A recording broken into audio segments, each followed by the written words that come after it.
कोई बात विवाद नहीं है। सीधा हम उनके खेत में गए थे निपटने, तो हमको अपने पास बुलाए और सीधा सीने पे सटाकर गोली मार दी। जो मारे उनका नाम क्या है? उनका नाम जयप्रकाश है और लोग सत्यप्रकाश के नाम से जानते हैं। कहाँ रहते हैं? वो भी माधोपुर में ही रहते हैं। सुल्तानकेश्वर उनका फार्म है, वही फार्म पे हम गए थे। क्या आपकी कोई पुरानी रंजिश दुश्मनी थी क्या? नहीं, कोई रंजिश नहीं थी। तो हमारे गांव के, हम उनके गांव के मौजूदा हैं। हम उनके यहाँ काम करते थे। हम गए और उनसे तो कहा सुनी होता हुआ था बहुत पहले ही से, अब नहीं कर रहे थे। पता नहीं क्यों वो हमको बुलाए और सीधा गोली मार दी। सर मेरा नाम गोविंद है, गोविंद उर्फ बच्चे लाल। किसको गोली लगी है, वो आपके क्या लगते हैं? हमारे बड़े भाई हैं। कौन गोली मारा है, कैसे क्या हुआ? जयप्रकाश सिंह ने मारा है गोली।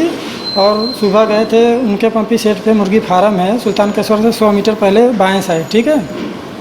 तो वहाँ गए तो वो निपटने गए, तो वहाँ जयप्रकाश सिंह ने बोला कि पकौड़ी यहाँ, उनका नाम बचाऊ, मतलब पकौड़ी पकौड़ी कहते हैं सभी लोग, पकौड़ी यहाँ। तो उन्होंने सोचा कि मतलब कि हो सकता है कोई काम, मतलब उनके यहाँ पहले ट्रैक्टर चलाते थे तो कुछ 3000 रुपये बाकी है, तो कोई बात नहीं। तो उन्होंने बोला कि पकौड़ी यहाँ आओ, तो गए उनके पास।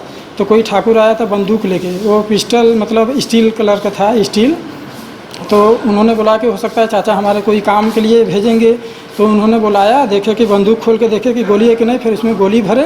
फिर उससे पहले भर के वो तैनात थे। फिर उन्होंने बोला कि चाचा कोई काम के लिए बुलाए हैं, बस उनके पास गए हमारे भैया, बस तुरंत एकदम बंदूक सीने पर सटाए, तुरंत गोली मार दिए। फिर हमारे भैया अचेत हो गए। फिर रो रो के लगे छपटियाने कि भैया चाचा हम आपके यहाँ काम करते हैं, हमारा कोई रंजिश नहीं था, क्यों आप हमको गोली मारे, छपटियाते रहे। तो उनके छोटे भाई ने किसी मतलब गांव के सिंह हैं, उनके बोलेरो में भर के, हमारा जो कि किरण सेंटर के पास ही लगे घर है, उन्होंने ना ही हमारे घर वालों को कोई खबर दी। सीधे 7:30 बजे के गोली लगा है। करीबन 9 बजे के टाइम हमारे घर फ़ोन आया और हमारे भैया सीधे मम्मी से बातचीत, मम्मी दुआर बटोर रही थी, वहीं पर बोले कि जो है कि मम्मी हमको गोली लग गई है। फिर इतना बोली, मम्मी बोली कि क्या हुआ है बताओ। तो उन्होंने कहा कि बस गोली लग गई है, मुझसे आवाज़ नहीं, लड़खड़ाते हुए। फिर उनका मोबाइल, मतलब जिस मोबाइल से फ़ोन आया था वो कट गया। फिर हम लोग बोले कि हाँ आप कौन बोल रहे हैं? तो उन्होंने बोला कि हम दीपू सिंह बोल रहे हैं, जयप्रकाश सिंह के छोटे भाई। तो हम कहे क्या हुआ चाचा? तो उन्होंने बोला कि कोई बात नहीं है, एक छोटा सा राट फाट के घाव लग गया है, हमको नहीं मालूम। वो बोला कि चाचा हमको घाव लग गया है। हम कहे क्या है बताइए, आप कहाँ हैं? वो उन्होंने नहीं बुलाया। सबसे पहले बोले कि राजा तालाब। हम लोग राजा तालाब पहुँचते हैं तो मोहनसरा कहें, मोहनसरा चौमानी पे आओ। फिर हमने वहाँ गया, फिर मोहनसरा पहुँचे तो फिर बोले कि रोहनिया। फिर रोहनिया तो अनंत हॉस्पिटल में बोले कि मत जाओ, जितनी भी पैसा वैसा लगेगा जो है कि हम लगाएंगे, लेकिन तुम पुलिस केस मत करो। हम कही नहीं, हम आपका बात नहीं मानेंगे, ठीक है। फिर उन्होंने कहा कि आप मान जाओ, जितनी भी पैसा लगेगी हम पैसा लेंगे। हमके पैसे के हमको लालच नहीं है, ठीक है। तो उन्होंने कहा कि पुलिस केस मत करो, हमारा ज़िंदगी हमके कुछ नहीं, जैसे कि हमारे भाई की ज़िंदगी अथवा है, आप ऐसे ही गोली चला देंगे। तो उन्होंने कहा कि मत करो। हम कहे नहीं, हम अपने भाई से अंदर आए, आईसीयू में पूछे, सभी लोग रोक रहे थे, मतलब कि इतना कोरोना है, तमाम तरह की बीमारी की, मतलब कि मत जाओ। हम कहे नहीं, हमारा भाई, हम पहले उनसे जानकारी लेंगे। तो उन्होंने बोला कि गोविंदे, हमको जयप्रकाश सिंह ने सीधे बुलाया और सीधे तुरंत गोली मार दिया। हम कहे क्या बात हुआ?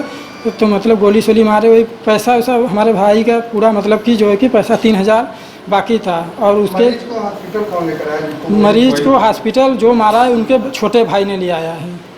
मामला है थाना रोहनिया क्षेत्र में माधोपुर एक गांव है, वहां के रहने वाले एक व्यक्ति हैं, जो उसी गांव के एक व्यक्ति के यहाँ, उनके यहाँ ट्रैक्टर ड्राइविंग का काम करते हैं। उनके द्वारा बताया गया कि उनके मालिक द्वारा ही किसी असलहे को खोला बंद किया जा रहा था, तो उसी दौरान गोली चल गई। तो इस सूचना पर यहाँ अटेंड किया गया है। हॉस्पिटल में वो एडमिट हैं, उनकी हालत खतरे से बाहर है। पुलिस जांच कर रही है, जांच की जो कार्यवाही होगी वो की जा रही है। मतलब इसकी जांच की जा रही है, अभी देख रहे हैं। अभी सूचना मिली थी तो हम लोग आए हैं, जांच कर रहे हैं। भाई के दौरान गोली चली है, जो मतलब मारा गया है, अभी यही उनके द्वारा बताया गया। संबंधित व्यक्ति से पूछताछ चल रही है, फिर जो होगा बताया जाएगा।